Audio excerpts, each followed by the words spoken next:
Speaking.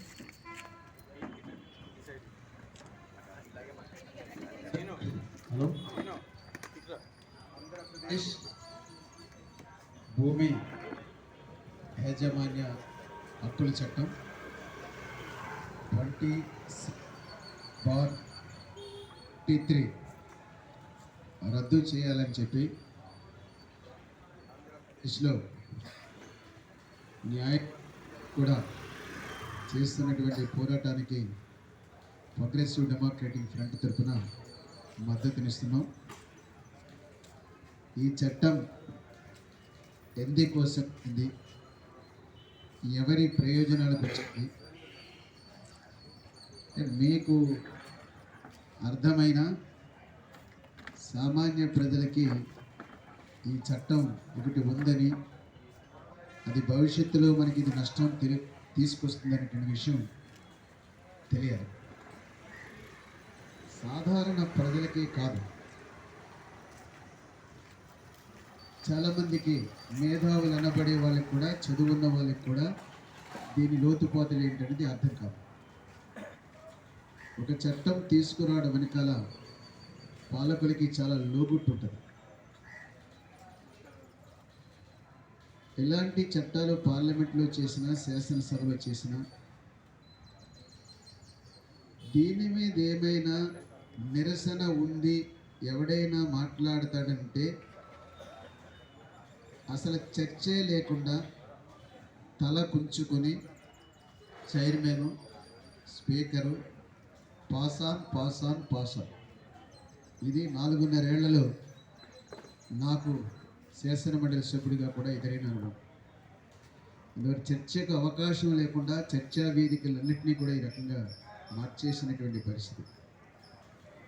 2 రోజులు 3 రోజులు సమావేశాలు పెట్టడాలు, టెక్నికల్గా వాళ్ళకి అవసరమైనటువంటి చట్టాలన్నీ కూడా ఆమోదింప చేసుకునేటువంటి పద్ధతులు అటు పార్లమెంట్లో అదే నడుస్తుంది, ఇక్కడ అసెంబ్లీ కూడా ఇదే నడుస్తున్నటువంటి పరిస్థితి ఉంది. కనీసం రికార్డుల కోసం కూడా ఒక ప్రతిపక్ష సభ్యుడితో ఎవరిదైనా అంటే గానాబాజా చేసేవాళ్ళది మినహా ప్రతిపక్ష సభ్యుని యొక్క వాయిస్ ఆ చట్టంలో ఎక్కడా కూడా లేకుండేటట్లుగా ఈవేళ ఈ పాలకులందరూ జాగ్రత్త పడుతున్నారని చెప్పి చెప్పదలిచింది.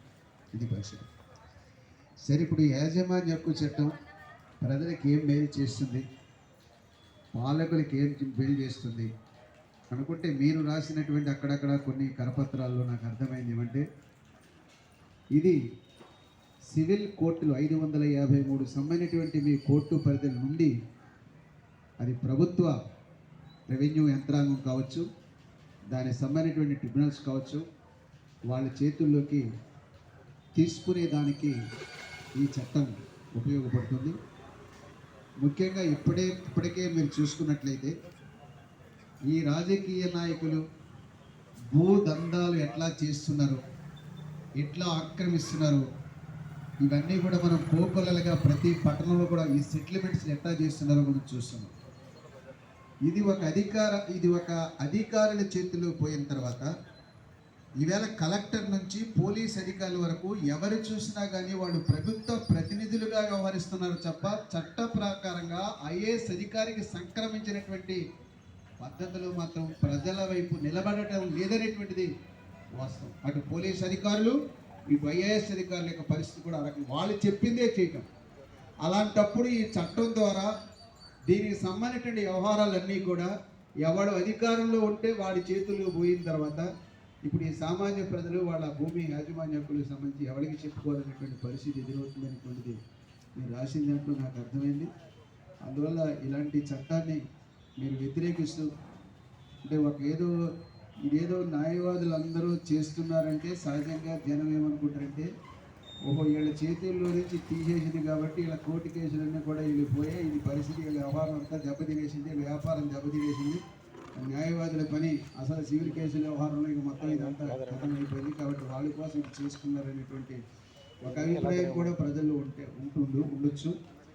దానిని మీరు కాస్త స్పష్టంగా ప్రజలకు అర్థమయ్యేటువంటి భాషలో ఈ యొక్క 27/23 చట్టంలో ఏముందో కాస్త విస్తృతమైనటువంటి ప్రచారం వ్యాసాల రూపంలో, నేను ఎక్కడో కయశక్తిలో చూసిన దిగిపాటి రాజగోపాల్ ఇప్పుడు రాసిండు దీని మీద ఇది వచ్చినట్టు అందువల్ల మీరు విస్తృతంగా ప్రెస్ మీట్ల ద్వారా కానీ మీ వ్యాసాలు మీ కరపత్రాలు చేస్తే ఇది మనకి నష్టం, ఇది ప్రజలకు నష్టం అనేటువంటి విషయం అర్థమై మీ యొక్క పోరాటానికి కూడా రకమైనటువంటి మద్దతు ఇచ్చేటువంటి పరిస్థితి ఉంటుంది.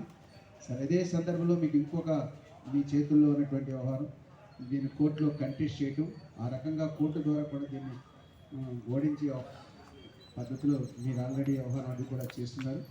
ఏమైనా కోర్టుతో పాటు ఇది మనకి మీరు ఒక ప్రజానీకానికి తెలిసే విధంగా ఈ ప్రభుత్వానికి ఒక నిరసన వ్యక్తం చేసే పద్ధతిలో ఈ పోరాటాన్ని మీరు కొనసాగిస్తున్నారు. చాలా రోజుల నుంచి ఈ పోరాటం కొనసాగిస్తున్నారు. మీ పోరాటం న్యాయమైన పోరాటం సక్సెస్ కావాలని చెప్పి కోర్టు ద్వారా కూడా మీరు దీన్ని సాధించుకునేటువంటి పద్ధతిలో ఇది విజయం సాధించాలని చెప్పి తెలియజేస్తూ మీ పోరాటానికి మద్దతు ప్రకటిస్తూ సెలవులకు నమస్కారం. Thank you very much sir.